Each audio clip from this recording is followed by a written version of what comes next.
integrate with qualified blacks. And I certainly qualified.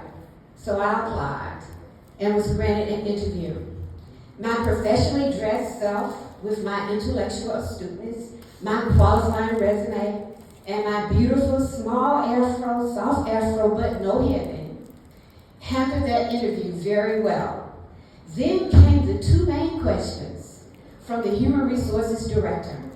Two questions that trumped all the skills, knowledge, and experience on my resume.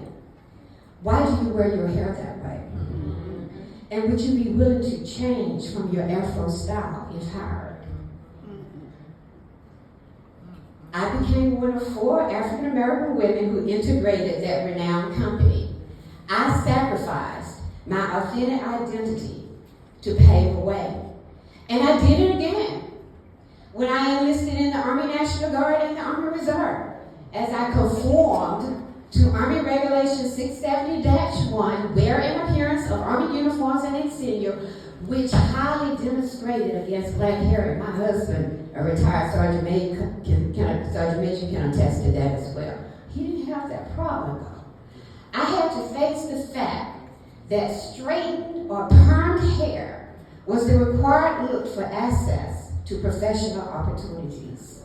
Suddenly, my "I'm black and I'm proud" mantra has succumbed to fitting in the integrated progressions of climbing the ladder for economic survivor and leadership status until enough was enough. Black hair throughout history is a symbol of survival, resistance, and even celebration. Black hair has been a tool of oppression, yet also a tool of empowerment. And sadly, it has been a tool of misconceptions, misperceptions that influence how African Americans are treated in job opportunities, in the workplace, and the military until recently.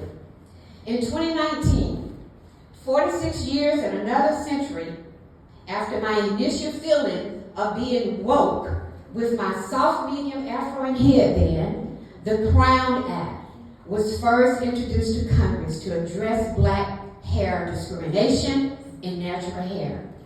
C.R.O.W.N stands for Creating a Respectful and Open World for Natural Hair. And the act prohibits, quote, discrimination based on an individual's texture or style of hair. The legislation states that, quote, routinely, people of African descent are deprived of educational and employment opportunities for wearing their hair in natural or protected hairstyles such as locks, cornrows, twists, braids, bantu knots, or afros. Leading the effort in Alabama is natural hair elements businesswoman LaShawn Hill. Now the good news, I never like to talk about what happened and all the consequences without talking about any good news there may be. The good news is, on March 18, 2022, the C.R.O.W.N Act, H.R. Bill 2116, passed the United States House of Representatives, and the bill now goes to the Senate. So let's pray, let's gather around, let's pray, let's do whatever we can that this will pass the Senate. Love your hair, my sisters and brothers. I'm 70 years old, and I've been through the process. And I applaud all you young people who started this. Because as you see, I did not have the strength to do it. I still think I made a difference by being one of the 4 women to integrate that major company in Tuscaloosa, Alabama. Love your hair. I'd like to close with this particular statement that I like. If you know actress Tracy Ellis Ross, she wrote this, and to me she expressed it best when she said, I love my hair because it's a reflection of my soul. It's dense, it's kinky, it's soft, it's textured, it's difficult, it's easy, and it's fun. That's why I love my hair. Till next time, this is Tyree-Hyche.